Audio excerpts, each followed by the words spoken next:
Allah on kõige suurem! Allah on kõige suurem!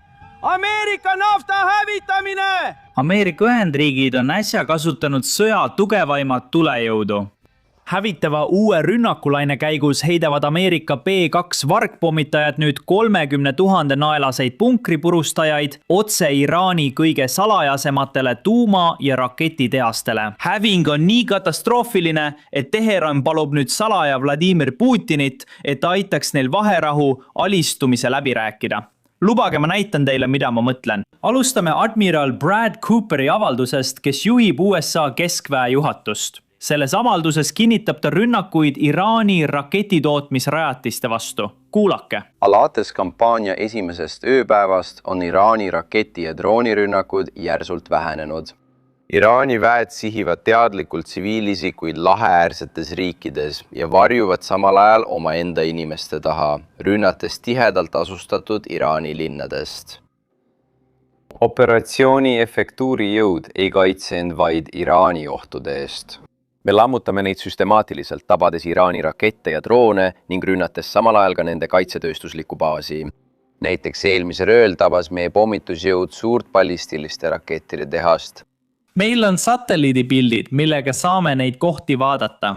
Meil on enne ja pärast fotod Iraani Telangana tuumarajatisest Perchinis. Samal alal on palju Iraani sõjalisi ja raketitootmisrajatisi, mida kohe lähemalt vaatame. Nendel piltidel on näha, kuidas USA GBU-57 punkripurustajad teevad oma tööd Iraani uues tuumarajatises.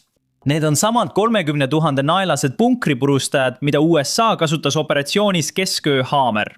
Meid kasutati Iraani tuumarajatiste hävitamiseks varem ja kasutatakse nüüd uuemate rajatiste hävitamiseks. Nagu mainisin, USA ei sihi vaid tuumarajatisi. Siin on satelliidipilt Iraani Barchini sõjaväekompleksist enne ja pärast.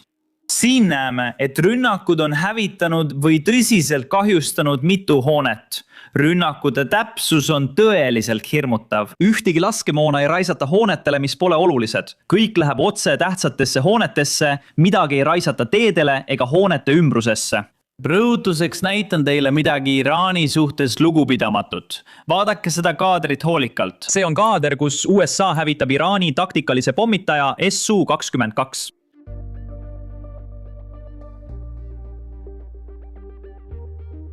Kas te märkasite seda? Löök läks tegelikult läbi kindlustatud rajatise ava, kuigi kogu pommitaja, see taktikaline pommitaja, polnud nähtav. See on lugupidamatu, sest sõjaväel oli võimalus minna läbi katuse, nagu teevad teised sõjaväed. Tundub, et see oli pigem USA sõjaväe ja hävitajate täpsuse näitamiseks. Lisaks sellele ei ole eesmärk ainult hävitada Iraani praegused raketivarud ja muidugi ka tema õhuvägi.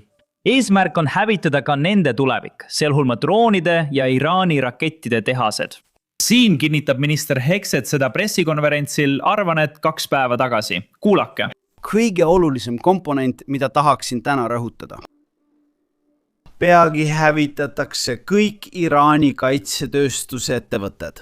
Alates 2 päeva tagusest ajast on kogu Iraani ballistiliste rakettide tootmisvõimsus. Iga ettevõte, mis toodab nende rakettide iga komponenti, on sisuliselt alistatud, hävitatud.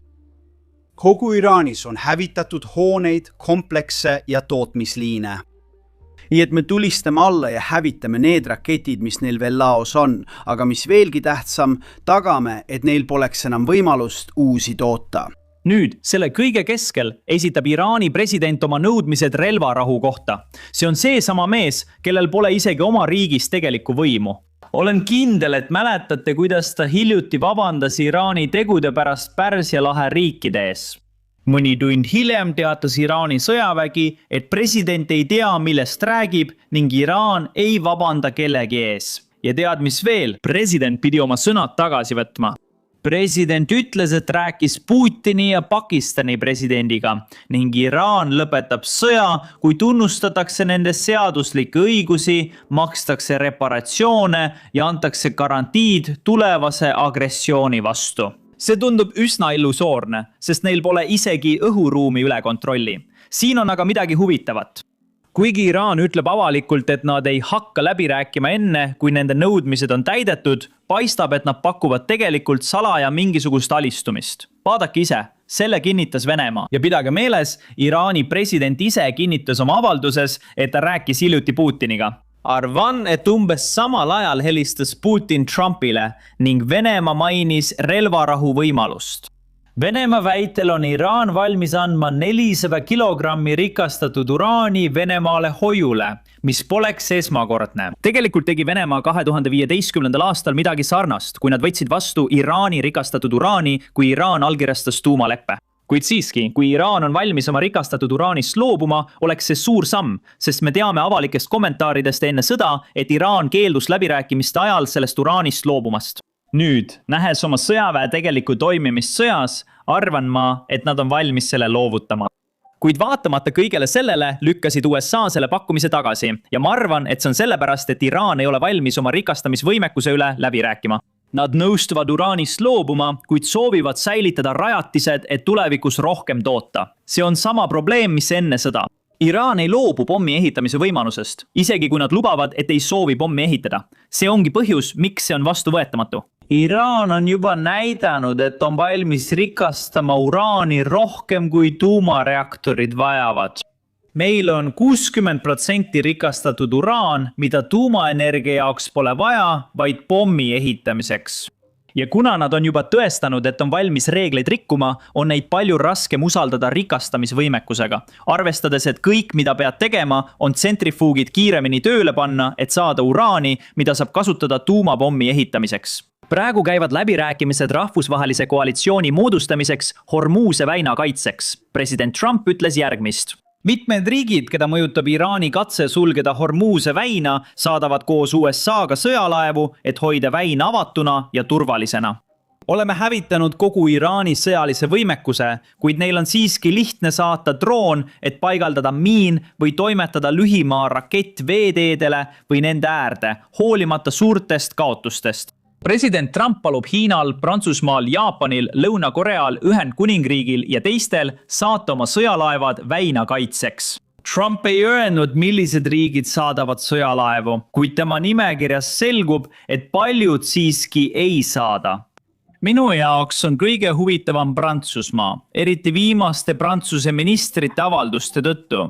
Nii et inimesed, kes on osa valitsusest, eeldan, et nad oleksid osa koalitsioonist, mis moodustatakse väina kaitsmiseks, sest nad ütlesid, et on valmis aitama. Näed, pole veel otsust teinud. Ka Ühendkuningriik teatas pärast Trumpi kommentaari, et otsustab alles, mida teha. Nad otsustavad, kuidas selles rahvusvahelises koalitsioonis aidata. Samal ajal jätkuvad USA rünnakud Iraani sõjaväerajatiste vastu ka Iraanis. Ekraanil on näha revolutsioonikaardiväe peakorterit. IRGC peakorter Rabat Karimi piirkonnas Teherani lähedal hävitati täielikult. See oli võimas rünnak. Ja lisaks sellele tegi president Trump hiljuti avaliku avalduse, et USA sihib spetsiaalselt inimesi, kes olid seotud protestijate tapmisega jaanuaris. Kuulake lihtsalt, see kommentaar tuli välja eile. Me püüame viisakad olla ja ei tee seda, kuid nemad tulistavad tsiviilisikuid igal pool. Meie seda ei tee, aga võiksime hävitada osa nende infrastruktuurist, mida nad ei suudaks taastada. Aeg ei oleks oluline.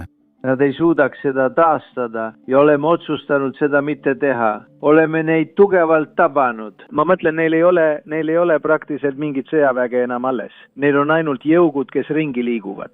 Kui nad kinni püütakse, siis nende üle mõistetakse kohut ja hukatakse. Meil on lindil, kes nad on. Neil oleks parem relvad ära anda.